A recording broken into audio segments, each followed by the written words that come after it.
Hé, regarde-moi, je suis passé d'être un gros paresseux à faire un 5 km. Je vois comment tu me regardes. Je ne pensais pas que c'était possible non plus, jusqu'à ce que je franchisse la ligne d'arrivée. Tout a commencé quand un ami m'a invité à faire un 5 km avec lui. Ça n'a pas l'air d'être grand-chose, mais c'est beaucoup quand tu es à la fin de la vingtaine et que tu n'as pas couru depuis le dernier cours de gym à l'école. Sans parler du manque d'énergie et du gain de poids qui viennent avec l'âge adulte. Oh, et en plus, je n'avais qu'un mois pour me préparer. Oui, cette grosse patate devait être prête en 30 jours pour faire le 5 km. Comment j'ai fait ? Pour résumer, j'ai fait ça tout doucement. Je me suis acheté une nouvelle paire de chaussures de course et mon voyage a commencé. J'ai tenu un registre quotidien de mes progrès tout le long. Jour 1. J'ai trouvé sur le net un plan d'entraînement de 5 km qui dit de commencer par un entraînement par intervalle. L'idée est de marcher pendant 2 minutes, de faire du jogging pendant 1 minute et de répéter cela encore et encore jusqu'à arriver à 30 minutes. Courir pendant 1 minute, c'est déjà un gros défi. J'ai encore un long chemin à parcourir. Jour 2. Aïe, mon corps, j'ai tellement mal. Et visiblement, je ne suis pas en forme. Je vais faire quelques petits étirements à ma sortie du lit et je pense que cela va m'aider un peu. J'ai suivi le conseil de mon copain et je suis allé au gymnase aujourd'hui et j'ai eu ma première séance avec un entraîneur professionnel. En dehors de l'exercice, il m'a dit que j'avais besoin de mieux manger et de boire beaucoup d'eau. On verra si ça aide. Jour 3. Je note tout ce que je mange tout au long de la journée, y compris les encas. Les aliments qui me fournissent l'énergie pour mieux courir sont les bananes, l'avoine, le beurre de cacahuète, le brocoli, le yogourt nature, le chocolat noir, les pâtes à grains entiers, les pommes de terre et le café. Jour 4. Mec, mon appétit est à son comble, probablement parce que je brûle beaucoup plus de calories qu'avant. Mon jogging du matin s'est très bien passé, 10 minutes. Cela comprenait des pauses en marchant, mais quand même. Puis je suis allé au gymnase et mon entraîneur m'a fait faire un travail de vitesse, courir d'un point à l'autre aussi vite que possible. Ça a été horrible. Jour 5. Aujourd'hui, j'ai eu très mal après la dernière séance de gym. Je suppose que le mois prochain, cela va devenir un truc régulier. J'ai trouvé un groupe de jogging sur le net et je les ai rejoints aujourd'hui pour la première fois. J'ai hésité au début, mais quand j'ai vu qu'ils avaient tous des formes, des âges et des capacités différentes, je me suis senti beaucoup mieux. Je me suis forcé à courir 2 minutes d'affilée en faisant des pauses en marchant à chaque fois. Avoir le soutien des autres aide vraiment. Jour 6. Aujourd'hui, c'est samedi et je me repose. Ce n'est que la fin de ma première semaine d'entraînement, mais j'ai déjà l'impression que mon pantalon me va un peu moins bien. Jour 7. Mon entraîneur m'a suggéré d'alterner avec du cross-training, alors j'ai fait un tour à vélo de 5 km. Maintenant, je sais exactement ce que seront ces 5 km. J'ai l'impression que j'ai encore beaucoup de boulot devant moi. Jour 8. Quelque chose d'incroyable s'est passé aujourd'hui. J'ai couru 5 minutes d'affilée pour la première fois de ma vie. J'ai eu aussi un aperçu de ce que les gens appellent l'euphorie du coureur. Les endorphines, tu connais ? Ce sont ces produits chimiques que tu sens dans ton corps après une séance d'entraînement. Ils ont traversé tout mon corps aujourd'hui. Je crois que je commence à aimer la course. Jour 9, mon niveau d'énergie atteint des sommets. Je n'ai plus envie de faire la sieste. Même mon patron a remarqué que j'étais beaucoup plus productif au travail aujourd'hui. Jour 10. J'ai fait de la musculation au gymnase. J'ai levé plein de poids avec mes bras et mes jambes. J'ai déjà mal partout. Je commence aussi à comprendre la relation entre l'alimentation et la performance, un lien que je n'avais jamais fait auparavant. Jour 11. Je me suis pesé aujourd'hui et j'ai perdu 2,5 kg. Je suis convaincu que le jogging est le moyen le plus rapide de perdre du poids. Mes courses durent près de 7 minutes maintenant. Jour 12. Mon entraîneur dit que mon taux de graisse corporelle diminue graduellement aussi. Avant que je ne m'en rende compte, je vais être une machine de course mince et brutale.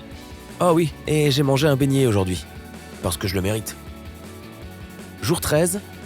J'ai couru pendant 10 minutes aujourd'hui et je n'ai pas souffert du tout. Je commence à y arriver. Jour 14. J'ai parlé un peu trop tôt. Au-delà de l'épuisement, je n'ai pas couru aujourd'hui et j'ai encore triché. Sérieusement, qu'est-ce qu'ils mettent dans les donuts pour les rendre tellement irrésistibles ? J'ai appris que lorsque j'ai envie de sucre et que je mange des cochonneries, je me sens peut-être mieux sur le moment, mais cela me donne toujours un coup de mou plus tard dans la journée. L'heure de la sieste arrive. Jour 15. Aujourd'hui, c'est officiellement la moitié du parcours et je me motive à nouveau. Ou c'est peut-être la panique du peu de temps qu'il me reste. Eh bien, quoi que ce soit, j'ai couru 15 minutes sans m'arrêter. Jour 16, journée de gymnastique. On a fait une séance pour tout le corps aujourd'hui et je me sens bien. Je n'ai jamais été aussi motivé qu'aujourd'hui pour perdre du poids. Jour 17, j'ai fait 2 courses de 15 minutes avec 5 minutes de marche entre les deux avec un copain aujourd'hui. Mon entraîneur m'a dit de faire très attention à rester hydraté. Il m'a dit de diviser mon poids en 2 puis de boire 60 ml par kilo. C'est 2,5 litres pour moi, soit un peu plus d'un demi-gallon. Jour 18, j'ai donc décidé de commencer à alterner l'eau avec du Gatorade car mes joggings deviennent plus longs. Je dois remplacer ces électrolytes perdus. Je vois aussi que mes muscles se dessinent sur mes jambes. Jour 19. Aujourd'hui, j'ai remarqué que ma peau est plus belle que d'habitude. Ça m'a paru bizarre, alors j'ai vérifié. Je suppose que l'exercice améliore ton teint parce qu'il stimule la circulation sanguine. C'est cool. Jour 20. 10 jours avant le grand jour. Passer d'un jogging de 15 minutes à un jogging de 20 minutes, ce n'est pas mal du tout. Et il me semble que je n'ai pas dit que je dors comme une bûche maintenant. Fini les longues nuits à me retourner dans tous les sens, mon insomnie est partie depuis longtemps. Cela est 2,5 kilos encore. Jour 21.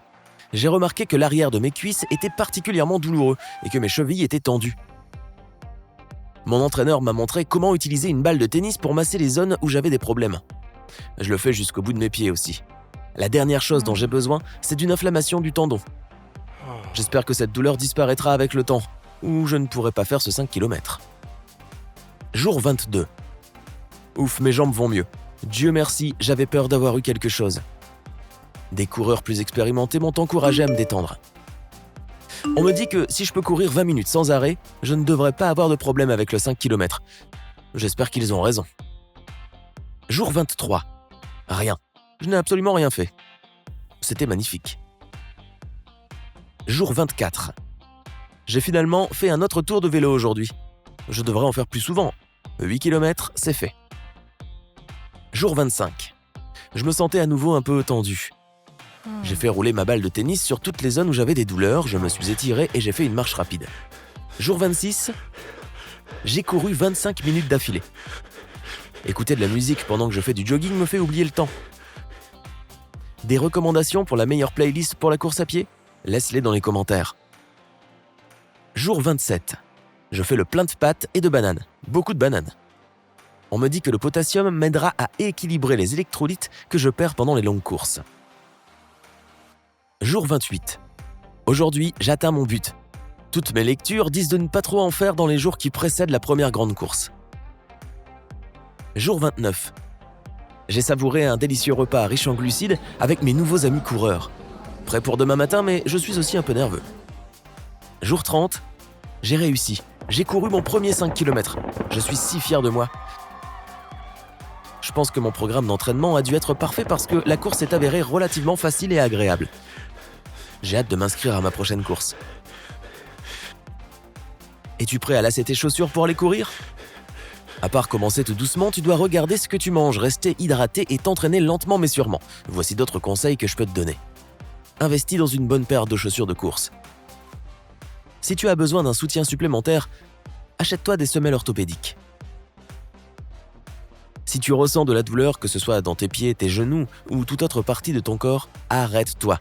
La dernière chose que tu veux, c'est de te faire une blessure qui t'oblige à cesser toute activité physique. Trouve quelqu'un ou un groupe avec qui courir, surtout un où il y ait des coureurs expérimentés. Suis leur exemple et apprends d'eux. Si tu choisis un ami avec qui courir, cela peut aussi s'avérer être une excellente expérience pour renforcer votre amitié. Plus important encore, demande l'avis de ton médecin avant de passer de ta vie sédimentaire à courir des marathons. Tu ne veux pas abîmer ton corps avec ce nouveau style de vie. Et si tu as appris quelque chose de nouveau aujourd'hui, alors donne un j'aime à cette vidéo et partage-la avec un ami. Et voici d'autres vidéos que tu devrais apprécier. Il suffit de cliquer à gauche ou à droite et de rester du côté sympa de la vie.